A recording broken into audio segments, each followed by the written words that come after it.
Hello, അസ്സലാമു അലൈക്കും. എന്താണ് വിശേഷമൊക്കെ? എന്നും രാവിലെ എണീറ്റ് നമുക്കൊരു ടെൻഷനാണല്ലേ, രാവിലെ എന്ത് ചായക്ക് കടി ഉണ്ടാക്കും അല്ലെങ്കിൽ എന്ത് കറി ഉണ്ടാക്കും എന്നുള്ളത് ആലോചിച്ചിട്ട്. അരിയൊക്കെ അരച്ച് വെച്ച ദിവസമാണെങ്കിൽ നമുക്ക് സമാധാനം, ഇഡ്ഡലിയോ ദോശയോ വെള്ളപ്പോ അങ്ങനെ എന്തെങ്കിലുമൊക്കെ ഉണ്ടാക്കാമെന്ന് വിചാരിച്ചിട്ട്. അപ്പോൾ അങ്ങനെയൊന്നും ഇല്ലാത്ത ദിവസമാണെങ്കിൽ നമ്മൾ പുട്ട് അങ്ങനെയുള്ളതൊക്കെയല്ലേ ഉണ്ടാക്കുക.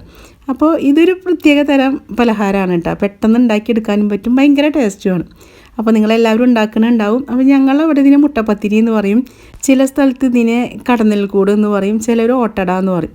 ഇവിടെ ഞങ്ങളിപ്പോൾ താമസിക്കുന്നിടത്ത് ഓട്ടട എന്നാണ് പറയുക, പക്ഷേ ഞങ്ങൾ ഇതിന് മുട്ടപ്പത്തിരി എന്നാണ് പറയും. എൻ്റെ ഉമ്മക്ക് അങ്ങനെ പറയുന്നത് കേട്ടിട്ട് ഞങ്ങൾക്കും ഇത് മുട്ടപ്പത്തിരിയാണ്.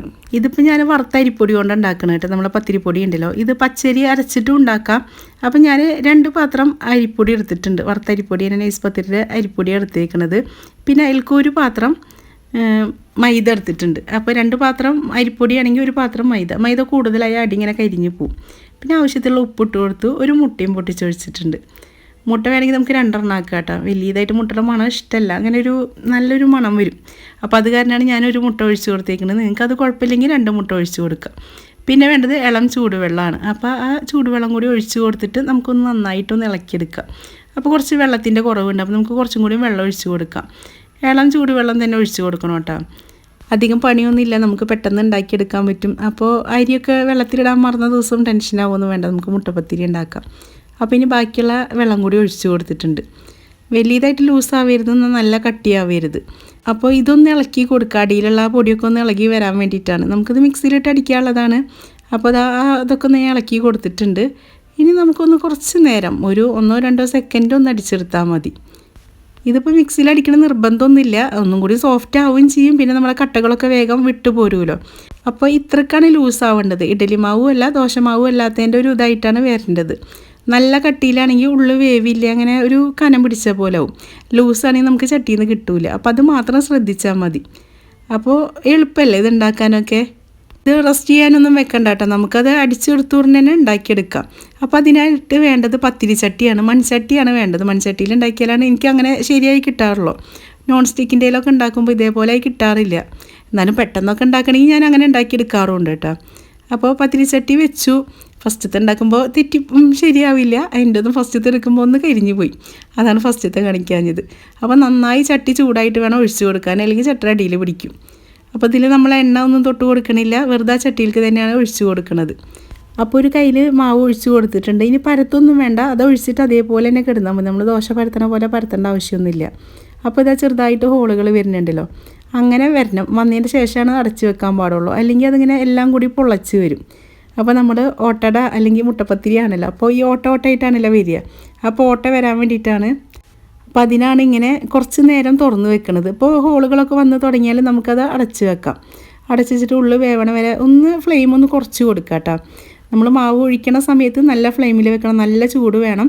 അതിൻ്റെ ശേഷം ഒന്ന് കുറച്ചാൽ മതി, നന്നായി സിമ്മിലാക്കണ്ട, എന്നാൽ ചെറുതായിട്ട് വേണം, ഫ്ലെയിം വേണം, അതേപോലെ ആക്കി കൊടുത്താൽ മതി.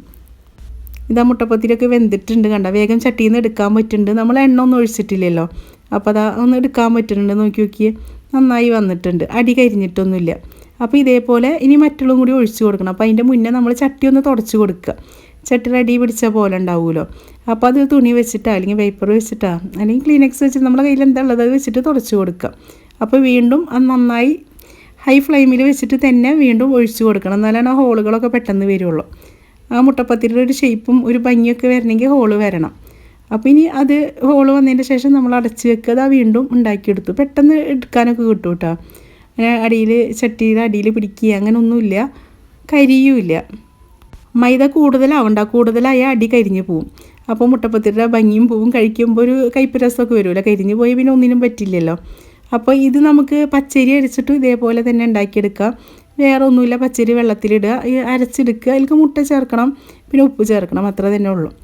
അപ്പം പച്ചരിയൊക്കെ വെള്ളത്തിലിടാത്ത ദിവസമൊക്കെ ആണെങ്കിൽ എല്ലാവരും ഒന്നും ഉണ്ടാക്കാത്തവരൊക്കെ ആണെങ്കിൽ ഇതൊന്നും ഉണ്ടാക്കി നോക്കി നോക്കൂ കേട്ടോ, അടിപൊളിയാണ്. എൻ്റെ വീഡിയോ ആദ്യമായിട്ട് കാണുന്നവരാണെങ്കിൽ നിങ്ങൾക്ക് ഇഷ്ടപ്പെടുകയാണെങ്കിൽ ഒന്ന് സബ്സ്ക്രൈബ് ചെയ്യൂ കേട്ടോ. അതുപോലെ ബെല്ലൈക്കൺ ഒന്ന് ഓണാക്കി വെക്കുക, ലൈക്ക് ചെയ്യുക, ഷെയർ ചെയ്യുക, കമൻറ്റ് ചെയ്യുക. അപ്പോൾ ഇതിൻ്റെ മുന്നേ ഞാൻ കുറേ വീഡിയോസുകൾ ഇട്ടിട്ടുണ്ട്, നിങ്ങൾക്ക് സമയമൊക്കെ ഉള്ളപ്പോൾ ഒന്ന് പോയി കാണുക. 1 കപ്പ് മൈദക്ക് 2 കപ്പ് അരിപ്പൊടി, അതാണ് കണക്ക്. അപ്പോൾ ഇനി നമുക്ക് മൈദ ഇല്ലെങ്കിലും ഇതേപോലെ തന്നെ ഉണ്ടാക്കിയെടുക്കാം. മൈദ ഇട്ട് ഒന്നും കൂടി സോഫ്റ്റ് ആവുമെന്നുള്ളൂ. അപ്പോൾ അതുകൊണ്ടാണ് ഞാൻ മൈദ ഇട്ടത്. നിങ്ങൾക്ക് മൈദ വേണ്ടെങ്കിൽ അരിപ്പൊടി കൊണ്ട് തന്നെ ഇതുപോലെ ഉണ്ടാക്കിയെടുക്കാൻ പറ്റും. എൻ്റെ ഉമ്മക്ക് മുട്ടപ്പത്തിരി ഉണ്ടാക്കിയെന്ന് വിറകടുപ്പിലായിരുന്നു. അത് ഇതുപോലെ അല്ല കേട്ടോ, കുറച്ചും കൂടി വലിപ്പമുണ്ടാവും, പിന്നെ നന്നായി കൊണ്ട് പൊളച്ച് വരും. അപ്പോൾ അത് നമ്മുടെ മുട്ടപ്പത്തിരിയൊക്കെ ഉണ്ടാക്കൽ കഴിഞ്ഞു. ഞാനൊരു 9 എണ്ണം ഉണ്ടാക്കിയിട്ടുണ്ടായിരുന്നു ഈ ഒരു കണക്കിൽ. അപ്പോൾ നിങ്ങൾക്ക് ഇനി മാവ് കൂടുതലും കുറവൊക്കെ ആയിട്ട് എടുക്കാം, നമുക്ക് ആവശ്യത്തിനുള്ളത് ഉണ്ടാക്കിയെടുക്കാം. കണ്ടില്ല, നന്നായി ഹോളൊക്കെ വന്നിട്ടുണ്ട്, നടുവൊക്കെ ഒന്ന് പൊളച്ച് വന്നിട്ടുണ്ട്. ഇനി അതിലേക്കൊരു ചമ്മന്തി അരക്കാം. ഇതിലേക്ക് തേങ്ങാപ്പാലാണ് നല്ലത്, പക്ഷെ ചിലവർ ചമ്മന്തി കൂട്ടിയിട്ട് കഴിക്കും. അപ്പോൾ നിങ്ങൾക്ക് അതും കൂടി കാണിച്ച് തരാമല്ലോ എന്ന് വിചാരിച്ചിട്ടാണ് ഞാൻ ചമ്മന്തി ഉണ്ടാക്കിയത്. ഇതിലേക്ക് കറിയൊന്നും വേണ്ട കേട്ടോ, ഏറ്റവും നല്ലത് തേങ്ങാപ്പാലും പഞ്ചസാരയും കൂടി കഴിക്കുന്നതാണ്. ഞാനിപ്പോൾ ഈ ചമ്മന്തി ഉണ്ടാക്കുന്ന ഉമ്മാക്ക് വേണ്ടിയിട്ടാണ്. ഉമ്മയുടെ കാലിൽ ചെറിയൊരു മുറിവുണ്ട്, അപ്പോൾ പിന്നെ ഷുഗറും കൂടി ഉള്ളതല്ലേ, അപ്പോൾ തേങ്ങാപ്പാലും പഞ്ചസാരയൊക്കെ കൂട്ടിയിട്ട് അത് പഴുക്കണ്ടല്ലോ എന്ന് വിചാരിച്ചിട്ട് ഉണങ്ങി വരുന്നുണ്ട്. അൽഹംദുലില്ലാ ഉണക്കായി വന്നിട്ടുണ്ട്. അപ്പോൾ അതുകൊണ്ടാണ് ഞാൻ ചമ്മന്തി അരക്കുന്നത്. ഏറ്റവും നല്ലത് തേങ്ങാപ്പാലാണ് കേട്ടോ, കുഴപ്പമൊന്നും ഇല്ലാത്തവരാണെങ്കിൽ തേങ്ങാപ്പാൽ ഉണ്ടാക്കിയിട്ട് കഴിച്ചാൽ മതി. മുട്ടപ്പത്തിനും തേങ്ങാപ്പാലും, അതിലേക്ക് ചിക്കൻ കറി ഒരു കറിയും കൂട്ടരുത് കേട്ടോ, തേങ്ങാപ്പാൽ കൂട്ടിയിട്ട് തന്നെ കഴിക്കണം, എന്നാലാണ് ആ ഒരു ടേസ്റ്റ് കിട്ടുള്ളൂ. അപ്പോൾ ചമ്മന്തിയിലേക്ക് ഞാൻ തക്കാളി, സബോള, മല്ലിയില, പിന്നെ മുളക് പൊടി, ഉപ്പ്, പിന്നെ കുറച്ച് സുറുക്ക ഒഴിച്ച് കൊടുക്കുന്നുണ്ട് ഒരു പുളിക്ക് വേണ്ടിയിട്ട്. അപ്പോൾ ഇത് വഴറ്റിയിട്ട് ഉണ്ടാക്കാം കേട്ടോ. അപ്പോൾ ഞാൻ വഴറ്റിയാൽ അതിൽ വെളിച്ചെണ്ണയൊക്കെ വരുമല്ലോ എന്ന് വിചാരിച്ചിട്ടാണ് ഞാൻ വെളിച്ചെണ്ണയിൽ വഴറ്റാതെ എടുത്തത്. ഇത് പച്ചക്ക് അരച്ചാലും നല്ല ടേസ്റ്റാണ്. അപ്പോൾ ഇതൊന്ന് നമുക്ക് അടിച്ചെടുക്കാം. കുറച്ച് ലൂസായിട്ട് ആ സുറുക്കയും പിന്നെ തക്കാളിയുടെ വെള്ളമൊക്കെ ആയ കാരണം കുറച്ച് ലൂസായിട്ടാണ് വരിക. അപ്പോൾ ഇതിൽ മുക്കി കഴിക്കാനും ടേസ്റ്റാണ്, പക്ഷേ ഏറ്റവും നല്ല നമ്മളെ തേങ്ങാപ്പാലാണ് കേട്ടോ. അപ്പോൾ ഇവിടെ ചമ്മന്തി റെഡിയായി. ചമ്മന്തി ഉണ്ടാക്കാൻ എളുപ്പമാണല്ലോ. ഇനി നമുക്ക് നാളികേരം ഉടച്ചെടുക്കാം, നാളികേരപ്പാൽ എടുക്കാൻ വേണ്ടിയിട്ട്. അപ്പോൾ എന്നെപ്പോലെ തേങ്ങ പൊളിച്ചാൽ വെള്ളം കുടിക്കണവരുണ്ടാകും. എനിക്ക് തേങ്ങ ഉടച്ചെടുത്താൽ എൻ്റെ വെള്ളം കുറച്ച് കുടിച്ചാൽ സമാധാനമാവുള്ളൂ. അപ്പോൾ തേങ്ങാപ്പാലും എടുത്തിട്ടുണ്ട്. തേങ്ങാപ്പാൽ എടുക്കാനൊക്കെ നിങ്ങൾക്ക് അറിയാം, അപ്പോൾ അത് കാരണമാണ് ഞാൻ വീഡിയോയിലൊന്നും കാണിക്കാഞ്ഞത്. അപ്പോൾ അത് നല്ല കട്ടിക്ക് തേങ്ങാപ്പാൽ എടുത്തിട്ടുണ്ട്. കണ്ടില്ലേ, നമുക്ക് നല്ല സോഫ്റ്റായ മുട്ടപ്പത്തിരി റെഡി ആയിട്ടുണ്ട്. ഇതിന് പല പേരുകൾ പറയുമെന്ന് പറഞ്ഞില്ലേ, നല്ല രസമുള്ള പേരുകളാണല്ലേ, കടന്നൽക്കൂട്, ഓട്ടട, ഓട്ടപ്പം, മുട്ടപ്പത്തിരി. അപ്പോൾ ഇതേപോലെ ഇനി നിങ്ങൾക്ക് ഇതിൻ്റെ വേറെ ഏതെങ്കിലും പേരുകൾ അറിയുകയാണെങ്കിൽ അതൊന്ന് കമൻറ്റിൽ പറയണം കേട്ടോ, നമുക്കറിയാലോ ഏതൊക്കെ പേരുകളാണ് ഉള്ളത് എന്നുള്ളത്. നമുക്ക് മടി പിടിച്ച ദിവസങ്ങളിലൊക്കെ പെട്ടെന്ന് ഉണ്ടാക്കിയെടുക്കാൻ പറ്റും. എനിക്കും അതെ, ചില ദിവസങ്ങളൊക്കെ രാവിലെ എണീറ്റാൽ ഒരു മടിയാണ്.